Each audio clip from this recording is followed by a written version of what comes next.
مصیبت میں کام آتے ہیں. ارے جب حسین غیروں کی کام آ جاتے ہیں تو آپ کا اور ہمارا کیوں نہیں مصیبت میں کام آئیں گے؟ ہم تو حسین کے چاہنے والے، حسین کے نانا سے محبت کرنے والے ہیں. اگر کوئی غیر آقا حسین کو یاد کر لیتا ہے تو آقا حسین اس کی مدد کو جا پہنچتے ہیں. بس سن لو آخری بات، وقت کافی ہو چکا ہے لوگوں، اس لیے کہ بہت زیادہ شعراء یہاں پہ موجود ہیں، ایک آل رسول یہاں پہ بیٹھے ہوئے ہیں. میرے دل کو گوارا نہیں کہ ان کو بیٹھا کر میں زیادہ دیر تک بولوں. قسم خدا کہ ہم لوگ تو انہی کے نانا کا کھاتے ہیں، انہی کے نانا کا گاتے ہیں، انہی کے نانا کے صدقے اللہ نے اس دنیا کو بنایا ہے. لوگوں مصیبت میں حسین کو یاد کرو. آج ہوتا کیا ہے کہ جب آپ پر مصیبتیں آتی ہے تو نہ جانے آپ کہاں کہاں دوڑ کے چلے جاتے ہیں. سنو، آپ کو یہاں وہاں جانے کی ضرورت نہیں ہے. آپ نمازیں پڑھو، مسجد میں جا کر پیشانی جھکاؤ اور نمازیوں کی چپل کو آپ سدھارا کریں. آج جو نمازی مسجد کے زینے پہ چپل رکھ کر جا کر نماز پڑھتا ہے نا، قسم خدا کہ ان نمازیوں کے چپل کو 40 دن تک تو اچھی جگہ پہ اچھی طریقے سے رکھ، ان نمازیوں کے چپل کے صدقے اللہ تمہاری مصیبت کو دور فرما دے گا. جب نمازیوں کے چپل کو سیدھی کرنے کی وجہ سے یہ مصیبتیں دور ہو جائے گی، جب تم خود نماز پڑھو گے تو تمہاری مصیبتیں بدرجہ اولا ختم ہو جائے گی. اللہ فرشتے کے ذریعے تیرے گھر میں برکت نازل فرمائے گا. اگر حسین کو غیر مسلم یاد کر لیتا ہے تو میرا اور آپ کا حسین اس کی مدد کو پہنچ جاتے ہیں. اللہ پاک پر یہی ہندوستان کی زمین ہے. پنجاب میں ایک جگہ ہے جس کا نام راجکوٹ ہے. راجکوٹ کی سرزمین پہ ایک پنڈت رہتا تھا. اللہ پاک پر اس کا معاملہ کیا تھا جانتے ہیں؟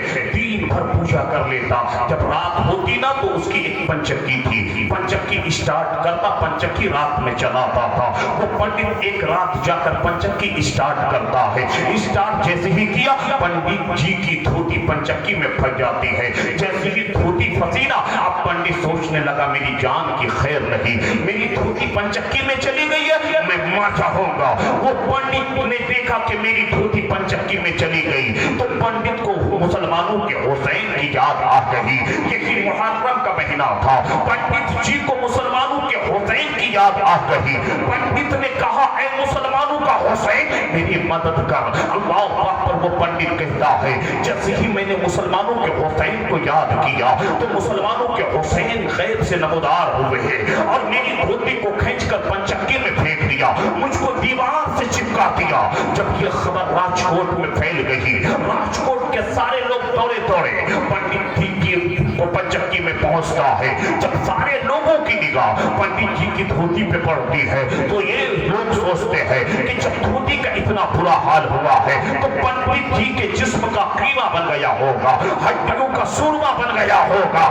سارے لوگ دھوتی کو دیکھ رہے ہیں. جب سارے لوگوں کی نگاہ اڑتی ہے ادھر دیکھیں، بس آخری بات بیان کر رہا ہوں، جب حسین کو کوئی غیر مسلم یاد کر لے تو حسین اس کی مدد کرتا ہے، تو آپ کی ہماری مدد کیوں نہیں کریں گے؟ وہ پنڈت کہتا ہے کہ جب لوگوں کی نگاہ پنڈت کی دھوتی پہ پڑی، سوچا کہ پنڈت مر گیا ہے، لیکن جب سب لوگوں کی نگاہ اوپر اٹھتی ہے کیا دیکھتا ہے کہ پنڈت دیوار سے چپکا ہوا ہے.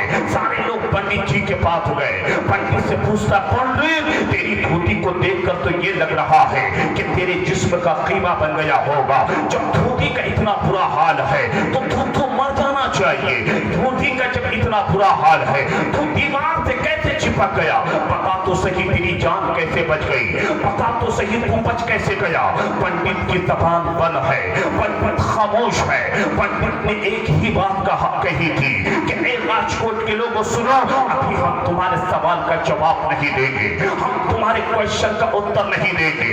جب کل صبح ہوگی نا تو ہم فرید کوٹ کے چوراہے پہ ایک بڑا سا اسٹیج بنائیں گے اور اسٹیج پہ چڑھ کے بولیں گے میری جان کیسے بچی. اللہ پاک پر اب تمام راجکوٹ کے لوگ اپنے اپنے گھر چلے گئے. سب کی نگاہ منتظر ہے کب صبح ہوگی، پنڈت کب جواب دے گا اس کی جان کیسے بچی. اللہ پاک پر رات گزری، جب صبح ہوئی اب سارے لوگ راجکوٹ کے ایک چوراہے پہ جا کر کھڑے ہونے لگے.